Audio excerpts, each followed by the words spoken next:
नमस्कार दोस्तों, स्वागत है आप सभी का ज्ञानी गुरुजी के YouTube चैनल पर। दोस्तों, इसके पिछली क्लास में हम लोगों ने पढ़ा था उपभाषा और बोलियां, यानी कौन कौन सी उपभाषाएं होती हैं और उसके अंतर्गत कौन कौन सी बोलियां आती हैं। इसको बहुत ही शानदार ट्रिक के माध्यम से हम लोगों ने याद किया था। तो अभी तक आप लोगों ने उस वीडियो को नहीं देखा है तो सबसे पहले चले जाइए प्ले लिस्ट में और जा करके सबसे पहले उस वीडियो को देखिए, क्योंकि बहुत ही अच्छी ट्रिक बताई गई थी आपको उपभाषाओं और बोलियों की।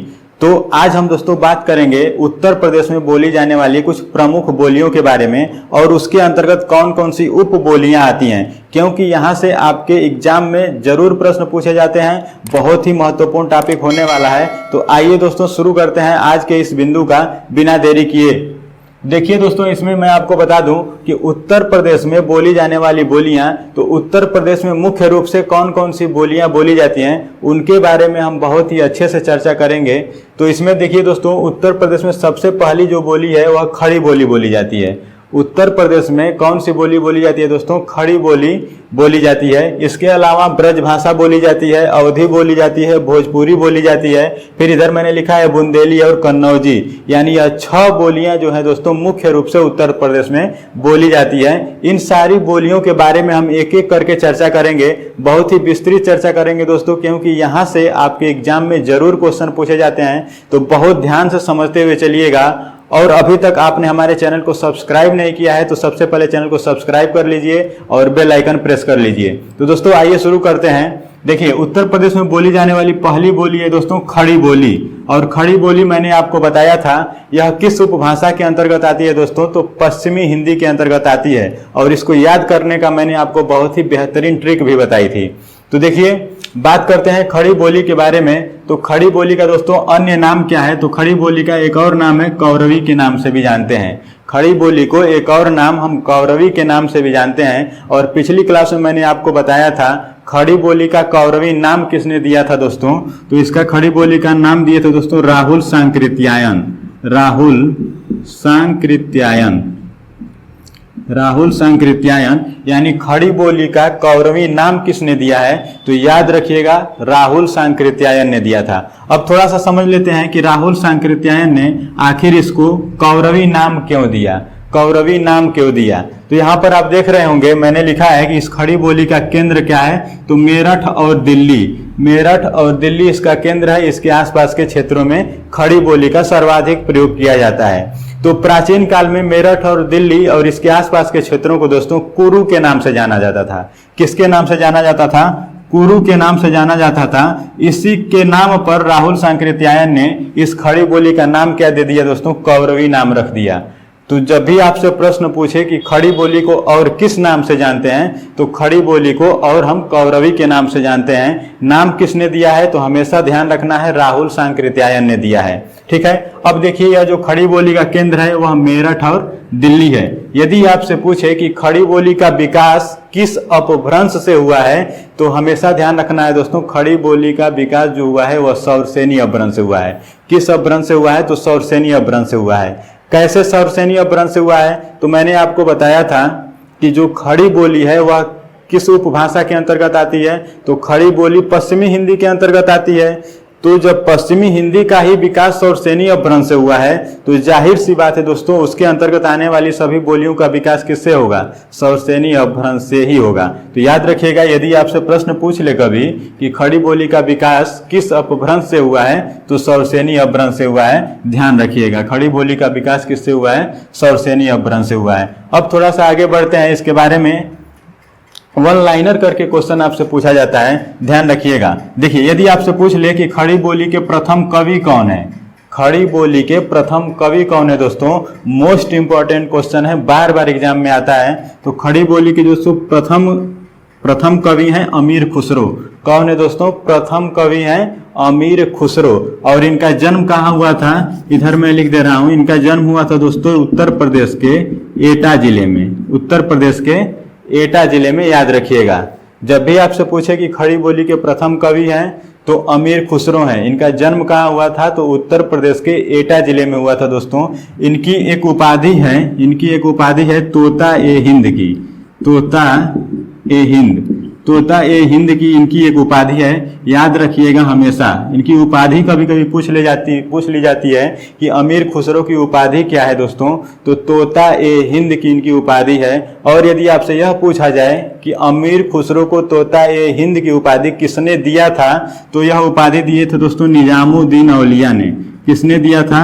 निजामुद्दीन औलिया ने दिया था दोस्तों, निजामुद्दीन औलिया ने। अमीर खुसरो को तोता ए हिंद की उपाधि किसने दिया है? तो निजामुद्दीन औलिया ने दिया है। ठीक है। इनका जन्म कहाँ हुआ है? तो उत्तर प्रदेश के एटा जिले में। खड़ी बोली के प्रथम कवि कौन है? तो अमीर खुसरो हैं, ध्यान रखिएगा। थोड़ा सा आगे बढ़ते हैं। यदि पूछा जाए कि खड़ी बोली का प्रथम महाकाव्य कौन सा है, तो खड़ी बोली का प्रथम महाकाव्य है दोस्तों प्रिय प्रवास। हमेशा ध्यान रखना है, खड़ी बोली का प्रथम महाकाव्य कौन सा है दोस्तों, तो खड़ी बोली का प्रथम महाकाव्य है प्रिय प्रवास। देखिए, तो प्रिय प्रवास के यदि रचनाकार आपसे पूछ लिया जाए, इसके रचयिता कौन है, तो प्रिय प्रवास के रचयिता है दोस्तों अयोध्या सिंह उपाध्याय हरियौद। ध्यान रखिएगा, अयोध्या सिंह उपाध्याय, और इनकी उपाधि है हरियौद की, हरियौद, अयोध्या सिंह उपाध्याय हरियौद। तो यदि पूछे कि खड़ी बोली का प्रथम महाकाव्य कौन सा है, तो खड़ी बोली का प्रथम महाकाव्य है प्रिय प्रवास। और इसके रचयिता कौन है, तो इसके रचयिता है अयोध्या सिंह उपाध्याय हरियौद। हमेशा आपको ध्यान रखना है, मोस्ट इंपॉर्टेंट है। ठीक है। अब थोड़ा सा आगे बढ़ते हैं दोस्तों। खड़ी बोली का सबसे प्रसिद्ध महाकाव्य पूछे। देखिए, यह खड़ी बोली का प्रथम महाकाव्य है, ध्यान देना है थोड़ा सा। यह खड़ी बोली का सबसे प्रसिद्ध महाकाव्य है। तो खड़ी बोली का सबसे प्रसिद्ध महाकाव्य कौन सा है दोस्तों, तो कामायनी है, कामायनी।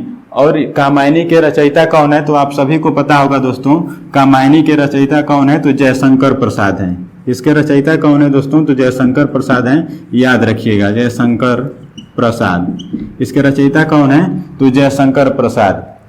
खड़ी बोली का प्रथम महाकाव्य प्रिय प्रवास, खड़ी बोली का सबसे प्रसिद्ध महाकाव्य कामायनी, रचयिता कौन है, तो जयशंकर प्रसाद हैं। अब देखिए, यहाँ से एक और क्वेश्चन पूछ लिया जाता है कि इस कामायनी का प्रकाशन कब हुआ था। इसका प्रकाशन कब हुआ था दोस्तों, तो प्रकाशन याद रखिएगा 1936 ईस्वी में हुआ था।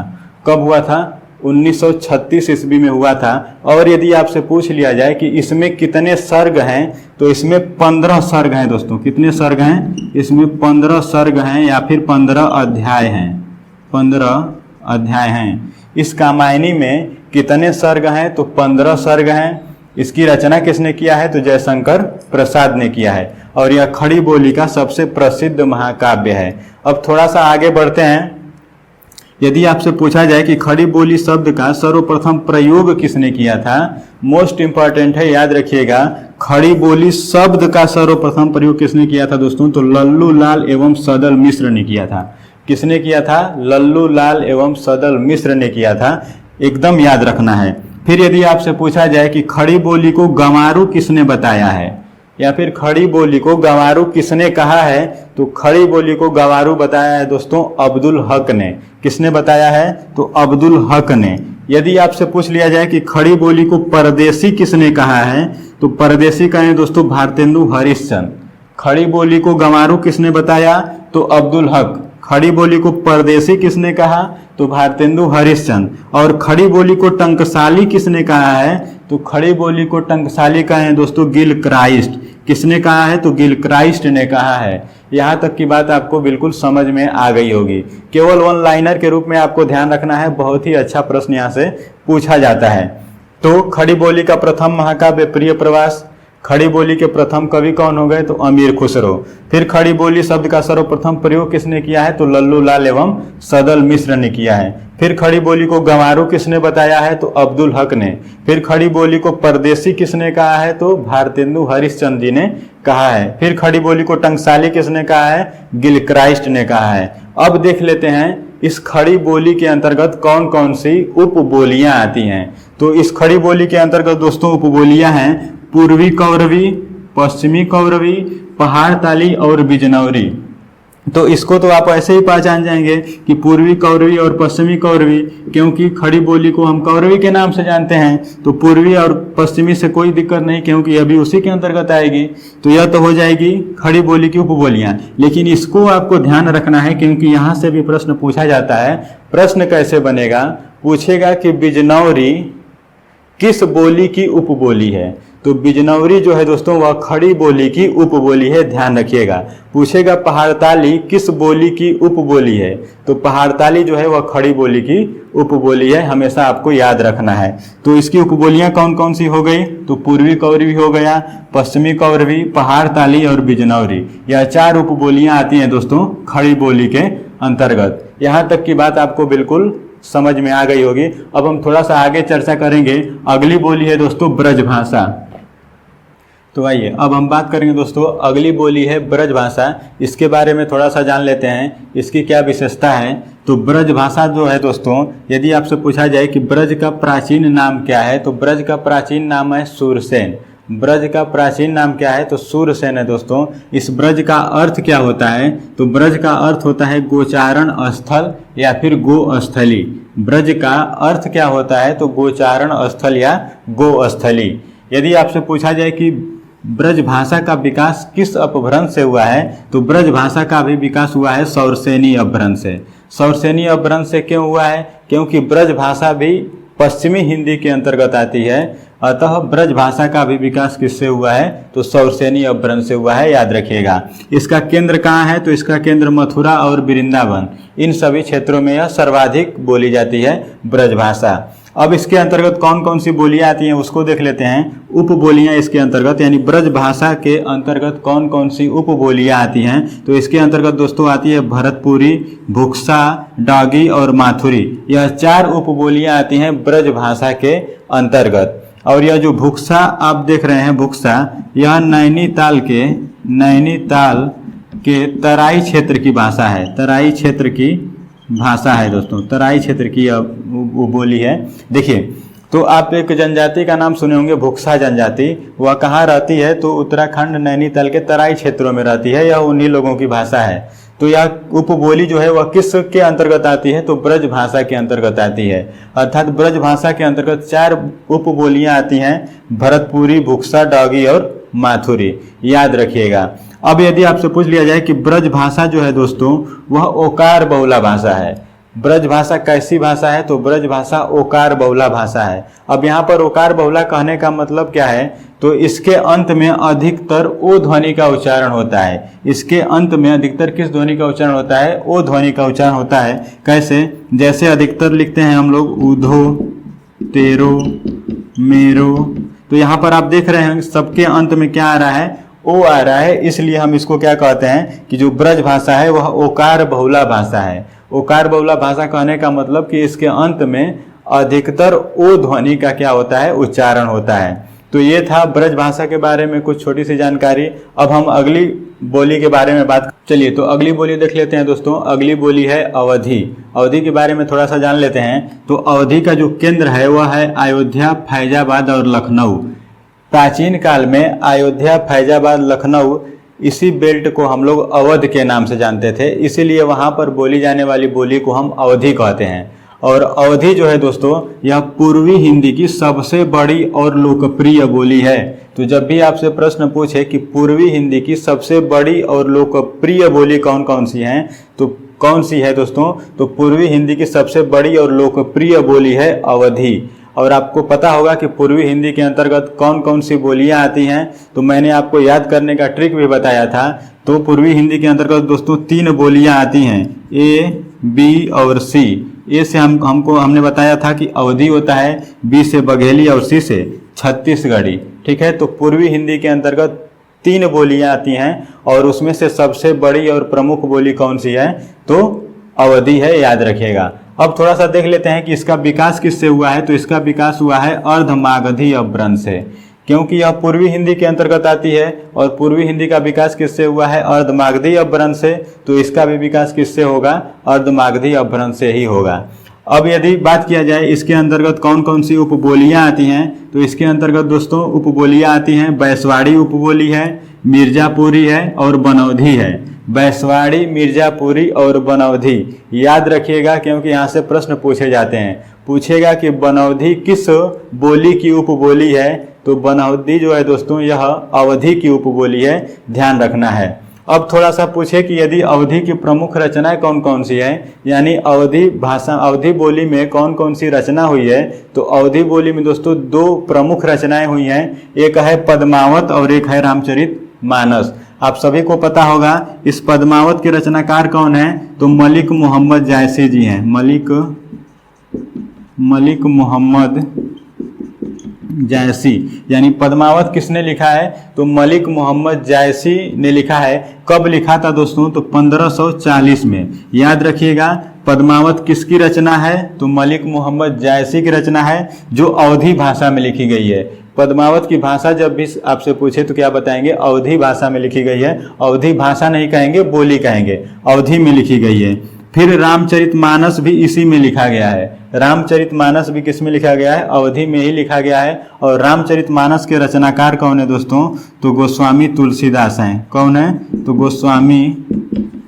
गोस्वामी तुलसीदास हैं। याद रखिएगा अवधी, रामचरितमानस किस भाषा में लिखी गई है, तो अवधी में लिखी गई है। चलिए तो अब अगली बोली के बारे में थोड़ा सा जान लेते हैं दोस्तों। अगली बोली है भोजपुरी। भोजपुरी इसका केंद्र कहाँ है, तो भोजपुर इसका केंद्र है। जानते हैं दोस्तों, भोजपुर यह एक बिहार का जिला है, यही इसका केंद्र है। और भोजपुरी जो है दोस्तों यह बिहारी हिंदी की प्रमुख बोली है। भोजपुरी बिहारी हिंदी की प्रमुख बोली है, याद रखिएगा, ठीक है। अब थोड़ा सा इसके बारे में बात करते हैं। तो इसका विकास किससे हुआ है, तो इसका विकास हुआ है मागधी अपभ्रंश से। भोजपुरी का विकास किससे हुआ है, तो मागधी अपभ्रंश से हुआ है। और यह किसके अंतर्गत आती है, तो भोजपुरी बिहारी हिंदी के अंतर्गत आती हैं। और बिहारी हिंदी के अंतर्गत 3 बोलियां आती हैं, भोजपुरी, मैथिली और मगही। भोजपुरी, मैथिली और मगही, जिसमें से भोजपुरी जो है दोस्तों वह बिहारी हिंदी की प्रमुख बोली है। अब थोड़ा सा देख लेते हैं, यदि पूछे कि भोजपुरी शब्द का सर्वप्रथम प्रयोग किसने किया था, तो भोजपुरी शब्द का सर्वप्रथम प्रयोग किया था दोस्तों रेमंड ने। किसने किया था, रेमंड ने किया था। यह एक अंग्रेज विद्वान थे दोस्तों। यह कौन था, तो यह एक अंग्रेज विद्वान है जिन्होंने सर्वप्रथम भोजपुरी शब्द का प्रयोग किया था। जिस तरह से खड़ी बोली शब्द का सर्वप्रथम प्रयोग किसने किया था, लल्लू लाल एवं सदल मिश्र ने, उसी तरह से भोजपुरी शब्द का सर्वप्रथम प्रयोग किसने किया था, रेमंड ने किया था। याद रखिएगा, मोस्ट इंपॉर्टेंट है, पूछा जा सकता है। फिर यदि आपसे पूछा जाए कि भारत के बाहर विदेशों में, यानी अन्य और किन किन देशों में भोजपुरी का प्रयोग किया जाता है, तो भारत के बाहर मॉरिशस में, सूरीनाम में, त्रिनिडाद, फिजी और गुयाना, इन सभी देशों में भोजपुरी का प्रयोग किया जाता है। मॉरिशस में भोजपुरी का सर्वाधिक प्रयोग किया जाता है। याद रखिएगा, यहाँ से भी प्रश्न पूछा जा सकता है कि भारत के अलावा और किन देशों में भोजपुरी का प्रयोग किया जाता है, तो मॉरिशस, सूरीनाम, त्रिनिडाद, फिजी और गुयाना। थोड़ा सा आगे बढ़ते हैं। यदि पूछे कि भोजपुरी का शेक्सपियर या फिर भोजपुरी का भारतेंदु किसे कहा जाता है, तो भोजपुरी का शेक्सपियर कहा जाता है दोस्तों भिखारी ठाकुर को। मोस्ट इंपॉर्टेंट है, ध्यान रखिएगा। भोजपुरी का शेक्सपियर या फिर भोजपुरी का भारतेंदु किसे कहा जाता है, तो भिखारी ठाकुर को कहा जाता है। और इनकी एक प्रमुख रचना है दोस्तों, इनकी एक बहुत ही प्रमुख रचना है, फेमस रचना है विदेशिया। इनकी एक प्रमुख रचना है विदेशिया, जो क्या है, तो यह लोक नृत्य है। इनकी प्रमुख रचना है विदेशिया भिखारी ठाकुर की।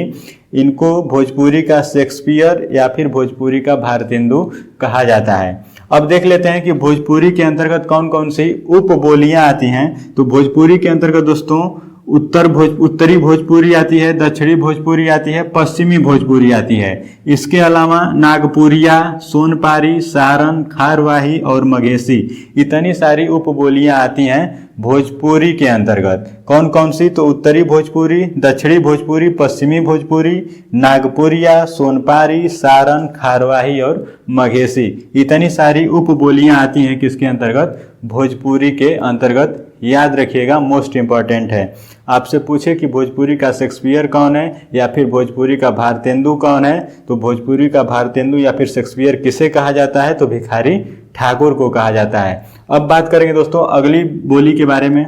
तो अगली बोली है दोस्तों बुंदेली। बुंदेली के बारे में थोड़ा सा जान लेते हैं। तो बुंदेली का विकास किससे हुआ है, तो इसका विकास हुआ है दोस्तों सौरसेनी अपभ्रंश से।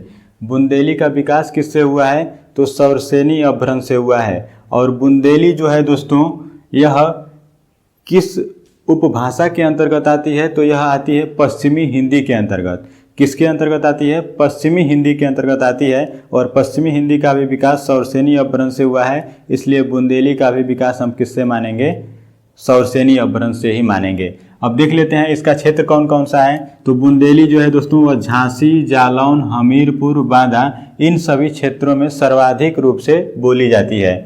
जो बुंदेली है यह बोली ओकार बहुला की श्रेणी में आती है। बुंदेली भी ब्रज भाषा की तरह ही ओकार बहुला की श्रेणी में आती है, याद रखिएगा। और इसकी उपबोलियां कौन कौन सी है, तो बुंदेली की उपबोलियां हैं दोस्तों राठौरी, लोहाती और बनाफरी। बुंदेली की 3 उपबोलियां हैं, राठौरी, लोहाती और बनाफरी।